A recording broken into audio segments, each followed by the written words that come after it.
Good morning. Ay, hindi pala magandang good morning mga kamotor. May issue tayo. Ito na naman, no? Back job. No? Yung ating telescopic, tagas pa rin. No? Sa pangalawang pagkakataon, balik na naman tayo sa pinagawaan natin. No? Ito nga, sinabi dito, kumalas lang yung clip. Ito lang pala yung spring.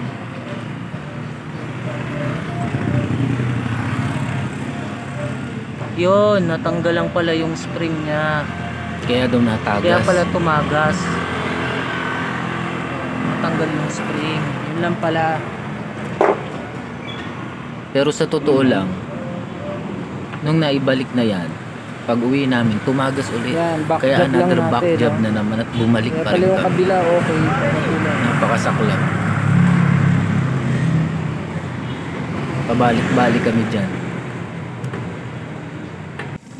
Hanggat sa ang ginawa namin, pinapalitan na lang talaga ng oil seal. Kung tutuusin, nung una pa lang nagawa na yan at bago naman ang mga parts niyan, pati mga oil seal. Kaya lang, nagtataka kami bakit ganun tumagas siya. Yung pala, meron kaming napansin, pero late na namin nalaman yun. Meron palang spot ng welding na tumama. Yung talsik kapag nag-welding siya, pag may ginagawa kang welding, ayun, tumalsik dyan sa may telescopic port niya, dyan sa may parang stainless niya. At yun, kada bounce nung shock, yun yung tumama dun sa oil seal, umabot siya dun. Kaya yun talaga naging cost niya. So ang ginawa dyan ni Kuya Ben, nilihan niya. So kaya for awareness sa mga nagwe-welding, na dapat may takip yung telescopic port na yan, yung shock, para hindi tamaan ng spark. Kasi yun yung naging cost niya eh. Late na namin nakapa, kaya ang ginawa dyan, nilihan na lang. Sa ngayon, okay na siya. Pag uwi namin, hindi na siya hindi na natagas. Kahit sabihin mo sa ibang mga kaya yun, may mga ganun pala, no? First time namin na ma-experience yung ganun. Parang wala naman palang special. Grabe. Nagka-doble-doble tuloy ng gastos. Lesson learned. Kaya kapag may ginagawang welding, dapat harangan yan, takpan para hindi talsikan ng mga spark ng welding. Tapos nagpalit na rin kami ng oil seal. Local lang kasi ang mahal ng oil seal sa shop nila 380. So yung local 95 pesos. Yun na lang muna. Okay naman kahit local, tumagal. Ganon. Nag-message ako sa'yo dati yung family picture mo pa yata yung active ba yun? Hindi, iba na. Iba na. Iba na pamilya.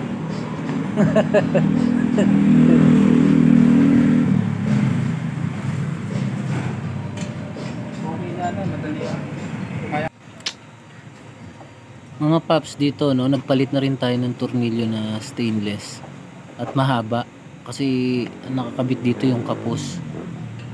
Natanggalan ako ng nut, buti hindi kumalas yung shock sa biyahe. Ayan, mahaba na para sigurado na tayo dyan at hindi na yan kakalawagin. Yan, okay na. Thank you. At dito nga, kasama ko nga pala dito si Brad Chan. Bumili siya ng mini driving light at pinakabili na siya ng bagong mini driving light. So yan, nag-back job din yan. Para sa nangyari dyan, kumalas sa loob yung wirings. Kaya bumalik kami para ipatingin ulit. Tapos nagpagawa na rin siya ng yung ilaw. Pati hazard light, nagpagawa na rin siya. Pati yung bracket ng mini driving light niya.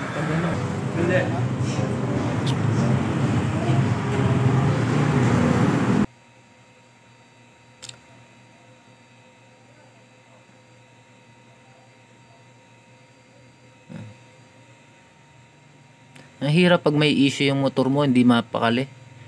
So, ayun, hindi mo magamit. Hindi mailayo kapag may issue. Kaya dapat panatilihin natin lagi na maintain para lagi siyang ready kung gusto gamitin. Ang pinaka malupit dito na gumagawa. Lahat kaya niyang ayusin, lahat ng sira. Maliban sa sira ng pamilya. Mas maganda dito nakapwesto yung mga Mini mini driving driving light natin mga paps, kasi ano, upgrade. maganda yung sipad compare na nasa mga gilid lang. May lagayan pa ng butas doon. So ayun, hindi na kami pinabayaran dyan kasi back job naman, pero nag-abot pa rin si Brad dyan. At yun, okay na. Uuwing masaya. Thanks for watching. God bless sa lahat. Ride safe palagi mga kamotor.